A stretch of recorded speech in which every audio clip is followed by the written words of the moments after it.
Takdir itu kan sudah ada, ngapain kok berdoa? Nah itu dibahas oleh beliau.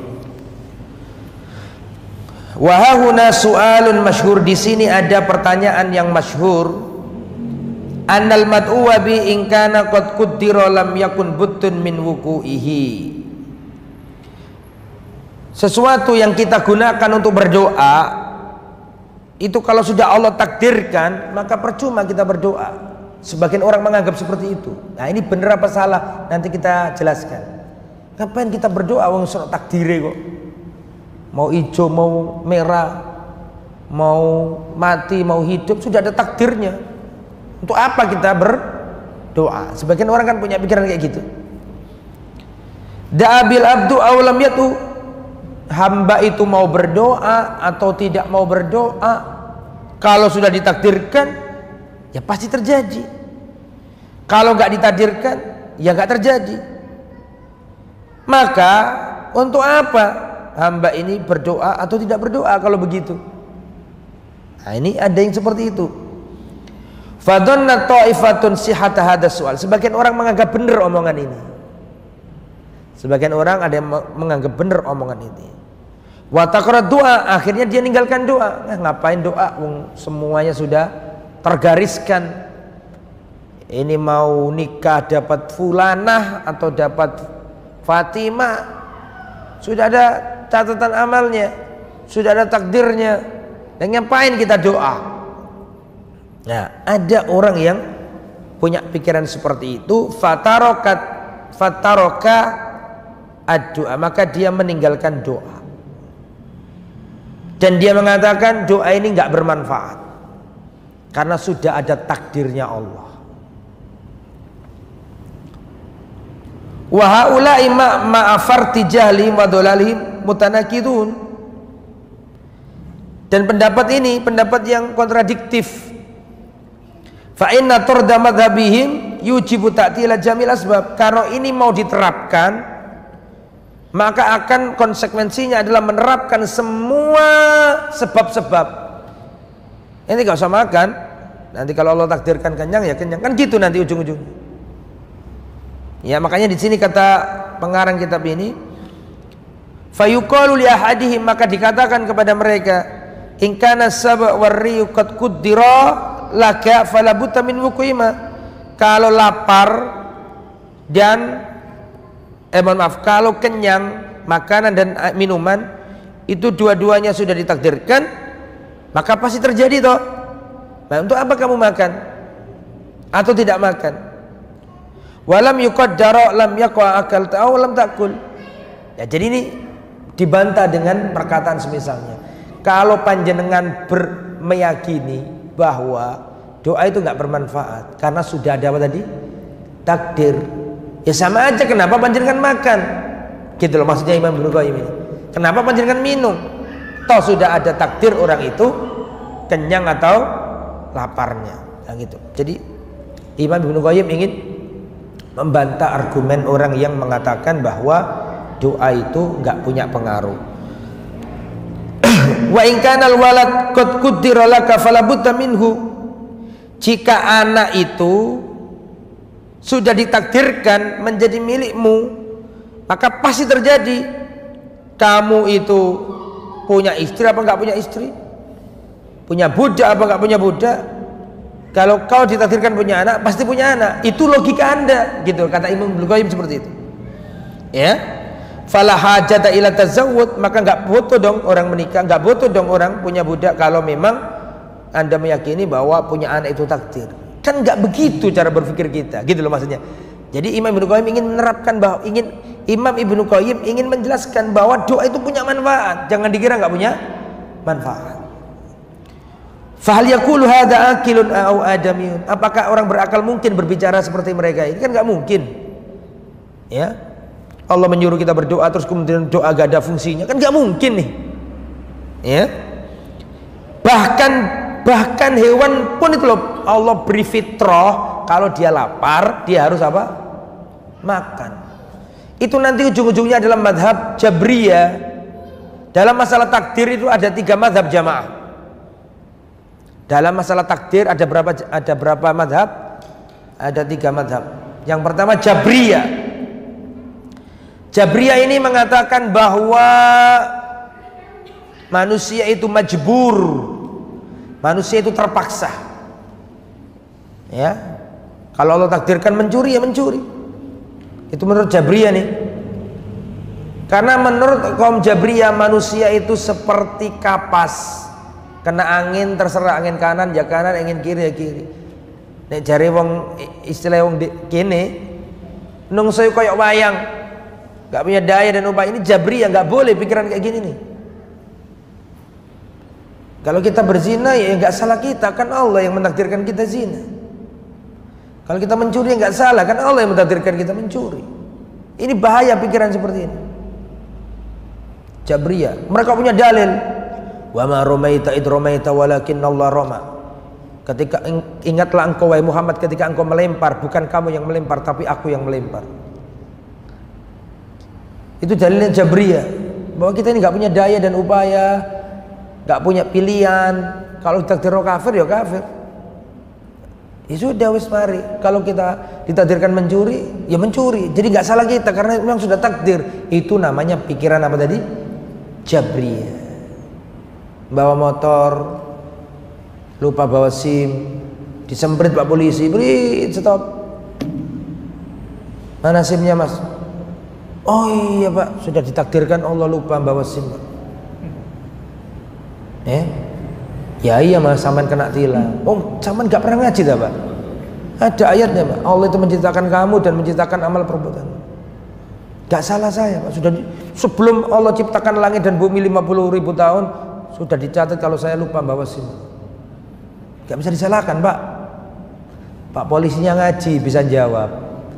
Lah iya Mas, iya padha wae. Aku nilang sampean iki lho. Ya wis ditakdirna Allah Subhanahu wa taala. Dijawab dengan pikirannya dia sendiri. Ya. Jadi itu pikiran Jabriyah. Antitesis dari pikiran Jabriyah adalah pikiran Qadariyah. Qadariyah ini kebalikannya Jabriyah. Apa? Bagi mereka takdir itu tidak ada. Qadariyah ya. Takdir tidak ada. Manusia mau jadi kaya miskin gak urusan sama Allah, tergantung mereka mau sungguh-sungguh apa enggak. Mau jadi tentara, mau jadi presiden, mau jadi pemulung sampah, mau jadi tukang parkir, mau jadi insinyur, mau jadi dokter, nggak ada urusan sama takdir, terserah. Allah sudah ngasih pikiran, Allah ngasih kesehatan, terserah mau jadi apa. Ini pikiran apa? Qadariyah. Mereka juga berdalil pakai Al-Quran. Innallaha la yughayyiru ma biqaumin hatta yughayyiru ma bianfusihim. Allah nggak mengubah nasib suatu kaum sampai kaum itu mengubah nasibnya sendiri. Yang ini ambil satu potong dalil, yang satu ngambil potong dalil. La ahlus sunnah wal jamaah itu pertengahan, tidak seperti Jabriyah yang mengatakan semua ini kita nggak punya daya dan upaya, takdirnya Allah, sampai dalam maksiat pun takdirnya Allah bagi mereka. Kita juga tidak seperti apa yang nomor 2 tadi, Qadariyah yang menolak takdirnya Allah. Tapi kita ini ahlus sunnah wal jamaah, pertengahan. Ya, kita Allah punya takdir, tapi juga kita disuruh apa? Usaha. Makanya Nabi berkata, ini pernah ditanyakan Nabi nih, pernah ditanyakan sahabat, ya Rasulullah, semua sudah ditakdirkan, surga neraka sudah ditakdirkan semua. Ngapain kita beramal ya Rasulullah? Wong sudah ada catatannya masing-masing. Ngapain kita beramal? Dijawab sama Nabi, perhatikan jawabannya. Fa amma man a'ta wattaqa wa saddaqa bil husna fasanuyassiruhu lil yusra. Kalau fa amma man a'ta, kalau orangnya itu suka memberi infak, wattaqa dan bertakwa, wasaddaqa bil husna dan percaya dengan nikmat surga, fasanuyassiruhu lil yusra, maka kami mudahkan jalannya menuju yusra, kemudahan.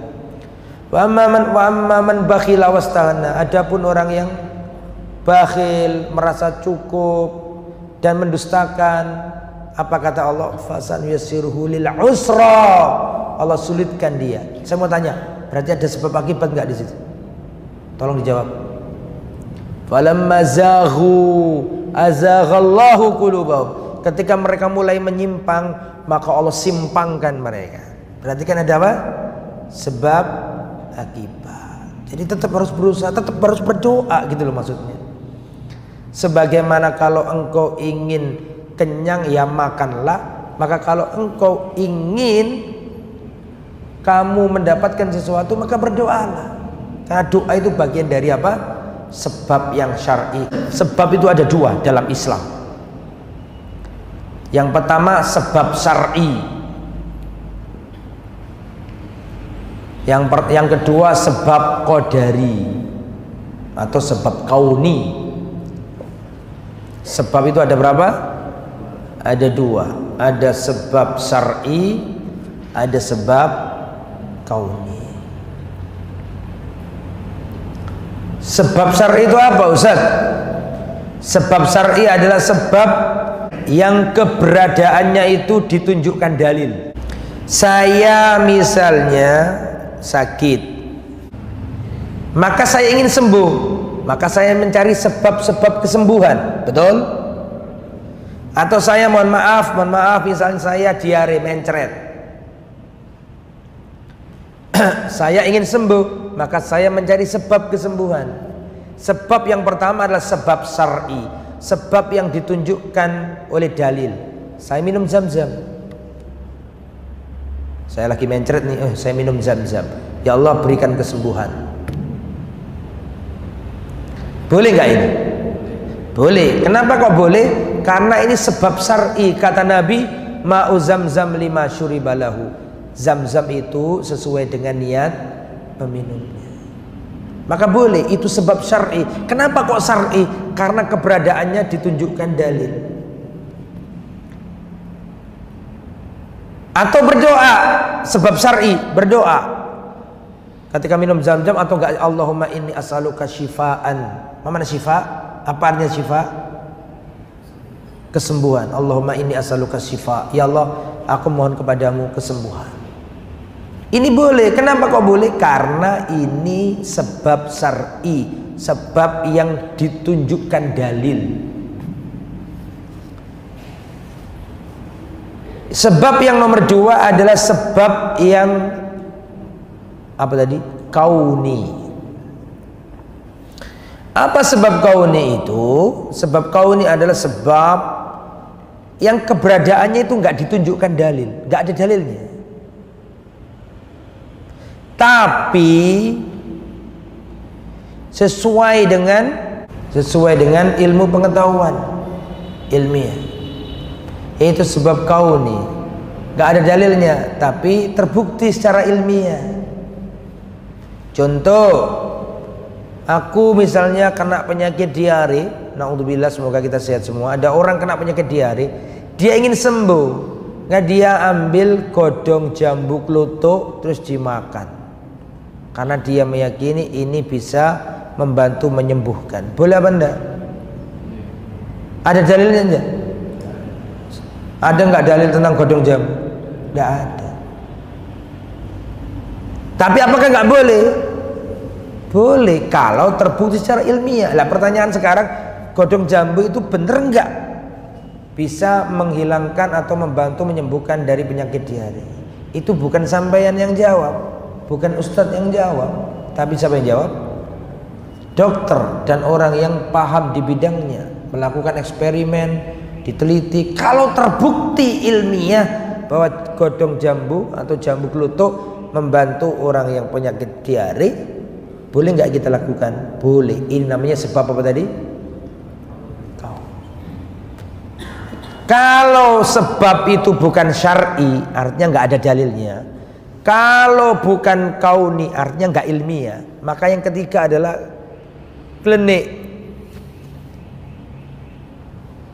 Sebagian dulu orang Lamongan, tapi sekarang hampir nggak ada.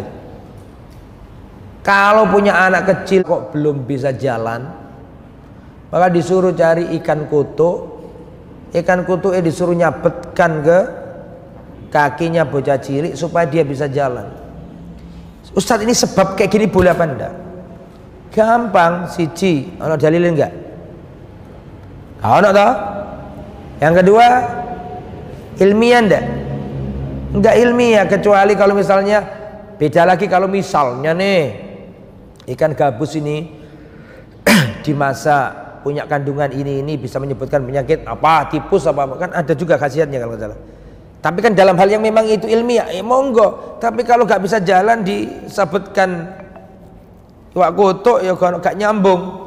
Ketika ilmiah tidak mendukung, kemudian dalil nggak mendukung, maka ini bukan sebab syar'i, tidak pula sebab apa tadi? Kauni. Ya, Ustadz, ini ada pengobatan Ustadz. Ini syaratnya orang berobat itu harus bawa degan seperti ke Gus Samsudin. Atau ada orang kalau pengen sembuh harus membawa ayam warna hitam. Kayak gini boleh nggak Ustaz? Pertanyaannya 1001, jawabannya cukup kaidah tadi. Sebab ada dua. Tanyakan kepadanya, ada dalil? Tidak mungkin ada dalil. Dua, ilmiah enggak? Kalau penyakitnya diubah sambil komat kamit, terus penyakitnya dipindah ke kambing warna hitam, enggak ilmiah, pasti syaitoniah. Jangan dipercaya. Ya, bisa dipahami nggih? Jadi pertanyaan-pertanyaan itu bisa 1000 pertanyaan, tapi jawabannya gampang. Apalkan dua kaidah tadi. Satu sebab syar'i, dua sebab kauni. Kalau sesuai silakan, kalau nggak sesuai jangan dilakukan.